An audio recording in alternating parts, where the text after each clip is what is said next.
Esse texto, amados, capítulo 4 do livro de Apocalipse, está falando a respeito de uma mensagem central. Qual é essa mensagem central? O trono, ou seja, o trono de Deus, a sala de comando do universo. Pensa comigo aí em um trono de uma pessoa, de um rei. Quem usava os tronos? Os reis, as autoridades. Quem gosta de assistir Game of Thrones, aí você já viu aquele trono de poderes, de briga de poderes, de reis, de exército, comandando exército. Pense comigo, aqui no capítulo 4, o trono, quem está sentado nesse trono é o nosso Senhor e Salvador Jesus Cristo. Vamos ver algumas figuras ao lado desse trono também, mas eu quero que você tenha na sua mente o seguinte: o trono quer dizer que é Jesus sentado glorificado e que do seu trono emana toda e qualquer autoridade no universo. Então, o trono de capítulo 4 do Apocalipse, ele é o trono que comanda o universo. É dali que saem as autoridades, é dali que saem todas as coisas. A mensagem central, então, do livro de Apocalipse são o trono de Deus. A mensagem central é que é o trono de Deus, segundo, que o destino da humanidade está em suas mãos, ou então, Deus sabe todas as coisas do trono de Deus, que as coisas acontecem, ele está vendo todas as coisas, está comandando o universo através do seu trono, e nada acontece sem a sua vontade. Nada acontece sem a vontade do Senhor. Todas as coisas acontecem porque é do centro do Senhor, do trono do Senhor, que todas as coisas acontecem. Então, se eu tivesse que colocar um tema aqui agora sobre capítulo 4 de Apocalipse, eu chamaria de o trono de Deus ou o trono de comando, onde Deus comanda a história e todas as coisas. E João vê a visão de um trono de Deus. Então, João vê um trono. Jesus está vendo pela segunda vez, dessa vez ele está vendo um trono. E isso nos revela que Deus estava para mostrar à sua igreja grandes batalhas que ela ainda iria passar. Inimigos, anticristo, inimigos que levantariam contra a igreja, como os falsos profetas, a besta, o governo de Diocleciano, naquela época, que já tinha se levantado contra a igreja, perseguindo os cristãos, um dos maiores perseguidores da igreja. Então, ainda continuando no versículo 1, e eis que estava uma porta aberta no céu, aqui é Jesus revelando o conhecimento do futuro, e que isso não depende de magia alguma, do espiritismo, de astrologia, de nenhuma outra forma de conhecimento, é apenas assim da revelação do trono. Ou seja, eis que estava uma porta aberta no céu. João, quando olha para ali Jesus começa a fazer as suas revelações. E aqui a gente pode tirar o ensinamento que a revelação do futuro cabe tão somente a Deus e através da sua escritura. Nenhum outro método nós podemos utilizar para conhecer ou saber do futuro. Por isso eu cito o espiritismo, jogo de cartas, e vários outros, né? Astrologia, onde as pessoas estudam e dizem que as cartas estão dizendo sobre o futuro. Não existe isso, amados irmãos. Com todo respeito a qualquer tipo de religião, aqui o único que pode revelar o futuro foi o próprio Jesus, e ele revelou ao apóstolo João, as coisas que haveriam de acontecer, e que aconteceram e que vem acontecendo ao passar do tempo. Então, o trono de Deus é de onde vem o comando, é de onde as coisas acontecem. É Jesus que revela o futuro de toda a humanidade, mais ninguém. Quando João olha para essa porta, ele não só vê as coisas acontecendo na história, mas também vê Deus reinando no seu trono. Ou seja, então ele vê Jesus, as coisas acontecendo na história, porque Jesus vai falar a respeito disso, mas ele também vê que existe um trono de um rei.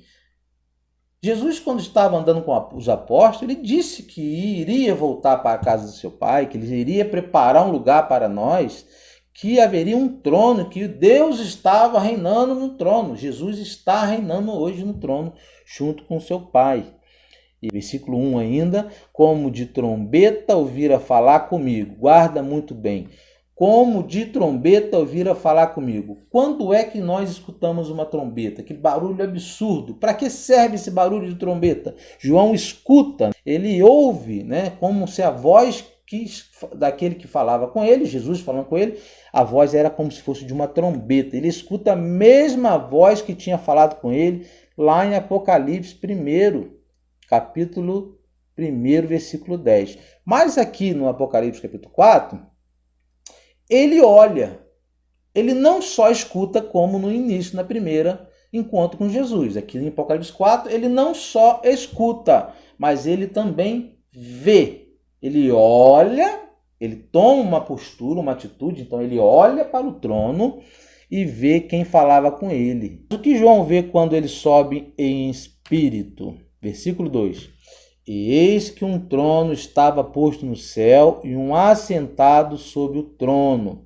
Algumas curiosidades, amados, sobre a palavra trono. Algumas curiosidades. A palavra trono, ela aparece 67 vezes no Novo Testamento. 67 vezes ela aparece no Novo Testamento. 47 vezes a palavra trono aparece apenas no livro do Apocalipse. E olha que coisa interessante. Apenas no capítulo 4, no capítulo 4 a palavra trono aparece em 12 vezes. Que interessante. O que nos faz crer que o trono de Deus é a sala de comando do universo. Todas as coisas acontecem diante do trono daquele que está comandando a humanidade. 67 vezes no Novo Testamento, 47 vezes no livro do Apocalipse e 12 vezes apenas no capítulo 4 do Apocalipse. Ou seja, a palavra trono significa, em primeiro lugar, poder. Poder para quê? Julgamento. A palavra trono significa, em primeiro lugar, poder de julgamento, ou sala de controle do universo. Ele vê que quem reina a humanidade é apenas Deus e no seu trono. Ou seja, então a palavra trono tem seu significado. É o lugar de poder, é o lugar de julgamento, é onde vai ser feito o julgamento dos santos. É a sala de controle, de comando, de onde saem as ordens para todas as coisas na terra. E que não existe teologia aberta. Ou seja, tudo está no controle de Deus. Por que eu falo de teologia aberta? Teologia aberta é a teologia que diz que o futuro Deus não conhece. Que Deus não conhece o futuro e que se ele não conhece o futuro, ele não pode prever o que vai acontecer. Então, ou seja, se o Deus está no trono, reinando, e de lá sai todo o comando do universo, aqui nós confirmamos a onisciência, onipotência de Deus. Deus sabe de todas as coisas, onisciência, né? Deus sabe, ele sabe o que acontece, não só sabe, ele é quem comanda. Aí você vai falar, e as tragédias, e as coisas ruins? Ele é quem comanda para os seus propósitos, os propósitos de Deus. Nós não entendemos a mente de Deus, não sabemos por que ele permite certas coisas. Por que Deus está permitindo o coronavírus, por exemplo? Eu acredito, eu olhando teologicamente, olhando na história da igreja, na história bíblica, Velho Testamento, Novo Testamento, eu acredito que as pragas, que as calamidades têm por finalidade trazer o povo de Deus para Deus. O povo está desviado, o povo está idolatrando, o povo não está seguindo a Deus, Deus permite para que o povo volte-se a Deus. Existe pesquisa que as pessoas estão vindo a Deus por causa da pandemia do coronavírus. Por conta do coronavírus, as pessoas estão voltando, os desviados estão voltando para a casa do Pai. E eu faço o convite para você. Volte para a casa do Pai. O Senhor está no seu trono, o Senhor está chamando, Ele está comandando o universo. Essas pragas que estão acontecendo, os sinais que estão acontecendo, é para que você volte para a presença dEle, porque Jesus está voltando. Jesus quer a sua vida de volta. Volte para Jesus, ainda existe tempo. A porta que Ele colocou aberta diante de nós, ela permanece aberta para que nós possamos fazer a escolha de voltar para o Senhor Jesus. Então, as pandemias, às vezes, são sinais, são alertas do trono de comando para que a humanidade se volte para Deus. Exposição do versículo 3. Versículo 3 está escrito: e o que estava assentado era na aparência semelhante à pedra de jaspe e sardônica, e o arco celeste estava ao redor do trono e parecia semelhante à esmeralda. Olha só, vamos colocar 4 questões muito importantes aqui no versículo 3, tá ok? E o que estava sentado era na aparência semelhante a, primeiro, pedra de jaspe, segundo, e sardônica, 2 tipos de pedra. E o arco celeste, está falando do arco-íris, estava ao redor do trono e parecia semelhante à esmeralda, algo muito valioso. Então, o que significa isso? Jaspe. E o que estava sentado era na aparência semelhante à pedra de jaspe. Ele era semelhante à pedra de jaspe. A linguagem bíblica aqui para jaspe, a pedra de jaspe, reflete pureza. Uma pedra branca, santidade de Deus, é a sua misericórdia. Que no trono de Deus não é só julgamento, não é só juízo. Aqui está dizendo que no trono de Deus existe misericórdia, reflete a santidade dele na humanidade através de sua santidade, da sua graça, da sua misericórdia, do seu favor imerecido. Ele salva aqueles que não merecem. Então, o jaspe aqui representa isso, a misericórdia, ou seja, do trono de Deus, Deus salva, ele tem misericórdia, ele livra, ele dá oportunidade. Agora, quando ele fala aqui em sardônio, que já é uma pedra diferente, uma pedra de cor avermelhada, como o carmesim, quando ele fala da pedra de sardônio, aqui, ele já está representando o juízo, porque ele é santo, então ele é justo também. Como Deus é santo e justo, ele apresenta a misericórdia, mas ele diz também que dali do seu trono, representando o sardônio, haveria também o juízo às nações. Então, do trono de Deus sai santidade, graça, misericórdia, mas também sai juízo. Pandemia, por exemplo, um juízo de Deus. Um arco celeste, ou arco-íris. Lembra comigo, qual foi a promessa de Deus? Que Deus fez a promessa a respeito do arco-íris. A arco-íris aqui representa também a graça do Senhor Jesus. Jamais seria quebrada, ou seja, um pacto que Deus fez com a humanidade que nunca mais destruiria o seu povo. Ou seja, aqui é uma aliança que nós vemos lá em Gênesis capítulo 9, versículo 16. O arco-íris, se você vê até hoje, ele aparece. É uma aliança que Deus fez com o seu povo que jamais destruiria o seu povo através do dilúvio. E a 4ª, semelhante à esmeralda, que nós vemos no finalzinho do versículo 3, é uma promessa valiosa. Então ele ainda faz uma promessa super maravilhosa ao seu povo. Era semelhante, parecida à esmeralda, uma promessa valiosa que não poderia ser nada mais que a salvação. Então Deus, ele é graça, misericórdia, como sardônio, como a jaspe, ele é juízo como o sardônio vermelhado, vermelha é sua ira, o arco celeste, que ele não destruiria mais a humanidade através da água, porque ele fez uma promessa lá em Gênesis 9,16, que nunca mais, jamais quebraria esse pacto com a humanidade. Ele faz uma promessa que ainda está disponível à salvação, ele ainda está salvando, está chamando seus eleitos, seus escolhidos ainda. Então, aqui ele faz promessas de graça, misericórdia, de juízo e de salvação. Versículo 5. E do trono saíam relâmpagos e trovões e vozes, e diante do trono ardiam 7 lâmpadas de fogo, a quais são os 7 Espíritos de Deus. Olha só, eu quero que você guarde aí comigo. E do trono de Deus saía relâmpagos, saía trovões e saía vozes, ok? E diante do trono também ardia 7 lâmpadas de fogo, as quais são os 7 Espíritos de Deus. Leamos. Já reparou que depois, vamos refletir, já reparou, irmãos, que depois de uma grande chuva, depois de alguns relâmpagos, chuva, tempestade, sempre vem um belíssimo arco-íris? O arco-íris sempre aparece depois de uma chuva, de uma tempestade, de trovoadas, aparece o arco-íris. É a aliança de Deus. Ele está refletindo e dizendo para a humanidade: olha aqui a minha aliança. Essa é a minha aliança, que eu não vou destruir vocês com a água, porque ele só aparece através de uma tempestade.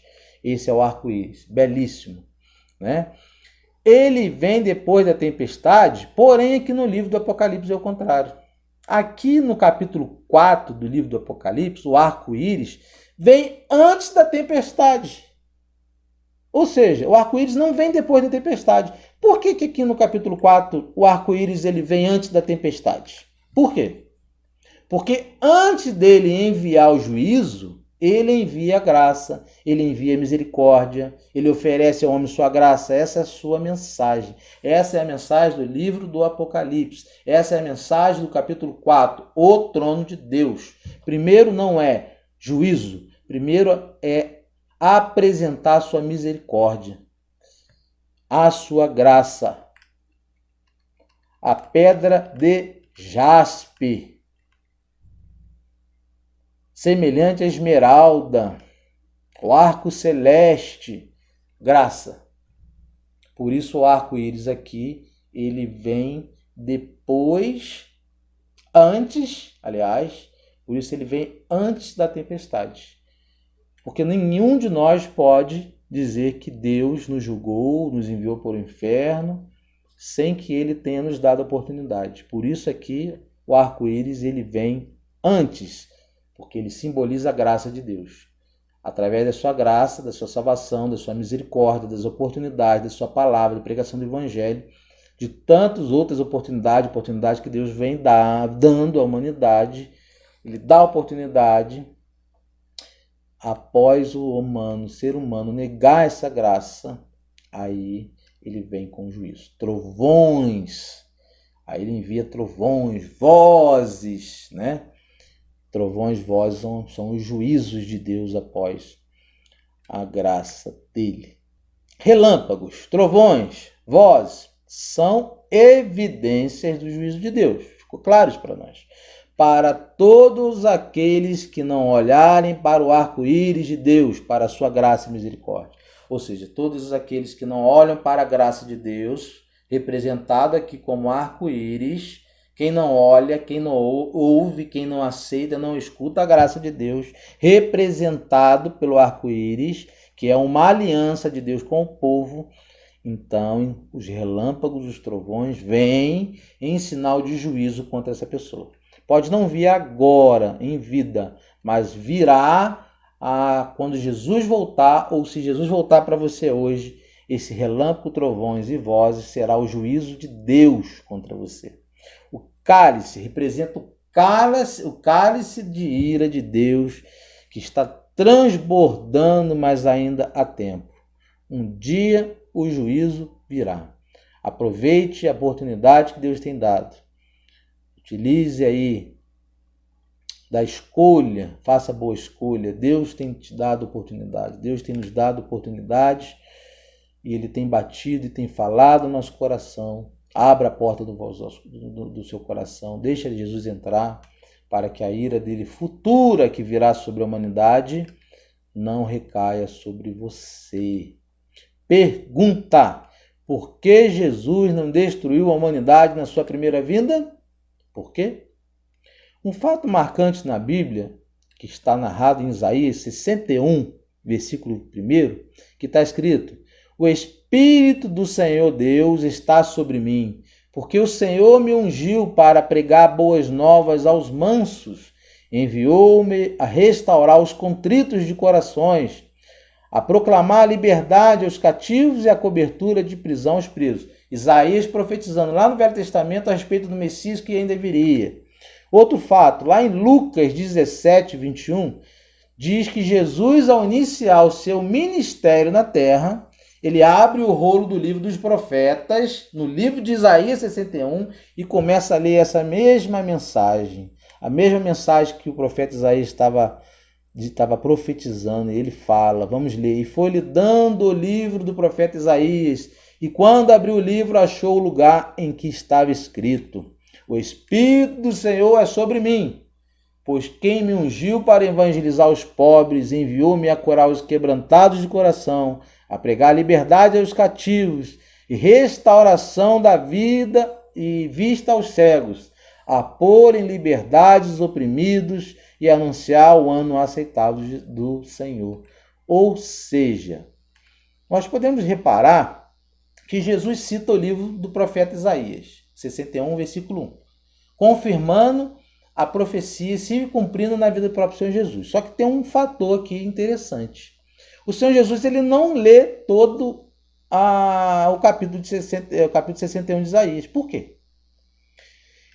A palavra vai falar lá em Lucas, encerrando o livro, ou seja, ou fechando o livro, ele parou a leitura, e tornando a dar ao ministro, assentou-se e os olhos de todos na sinagoga estavam fitos nele. Ou seja, ele fechou o livro, leu o que ele tinha que ler, mas ele não leu o texto todo, e tornando dar ao ministro que tinha dado a oportunidade para ele ler, porque Jesus lia nas sinagogas, todos que estavam nas sinagogas olharam para Jesus, prestavam atenção a Jesus, estavam com os olhos fitos em Jesus, e então começou a dizer-lhes: hoje se cumpriu essa escritura em vossos ouvidos. Jesus dizendo em Lucas 17, 31. Ou seja, Jesus estava dizendo que tinha se cumprido ali, naquele exato momento, a profecia do profeta Isaías, a qual nós lemos lá em 61, versículo 1. O que nós tiramos aqui de cerrar o livro? Por que Jesus cerrou o livro? Porque ele não leu totalmente o livro. Resposta ao versículo 20. Porque ele não continua a leitura do livro todo. A resposta é que ele pulou a parte que ele veio a anunciar o dia da vingança do Senhor. Será que ele esqueceu? É claro que não. Ou seja, Jesus veio cumprir a profecia do profeta Isaías. Só que Jesus veio para curar os enfermos, dar vista aos cegos. Ele não cita o juízo, a qual o próprio profeta Isaías fala lá no final do seu texto, porque no ministério do Senhor Jesus não era um ministério de julgar. Ele não veio, no período do ministério, os 3 anos de ministério de Jesus, o período dele foi para curar, libertar, salvar, não julgar. Ele esqueceu de fazer leitura? Claro que não. E é porque na sua primeira vinda, ou seja, quando Jesus estava exercendo o seu ministério, ele não veio para julgar o povo, ele veio para sarar, para curar, né, aqueles que estavam necessitados. Porém, irmãos, mas quando ele vier na sua segunda vinda, ele anunciará o dia do seu juízo, da sua ira, da sua vingança. Versículo 5. Relâmpagos, trovões e vozes são juízos. Então, Jesus não fez isso na sua primeira vinda porque ele veio para salvar. Hoje, a porta aberta é para a salvação. Hoje existe oportunidade para a salvação. Só que quando Jesus voltar, ele vai ler o final do texto de Isaías. Quando Jesus voltar pela segunda vez, ele vai ser não seu advogado, mas seu juiz. Ele vai julgar. Então ele não leu o livro todo porque não cabia naquele tempo o juízo. Apenas a salvação, a graça, a pedra, né? Semelhante a jaspe, né? Dizendo aqui uma pedra branca, como jaspe, esmeralda. Então Jesus aqui apresentado como Salvador, mas na segunda vinda trovões, relâmpagos, vozes, será o seu juízo. Jesus virá e vai julgar o seu povo.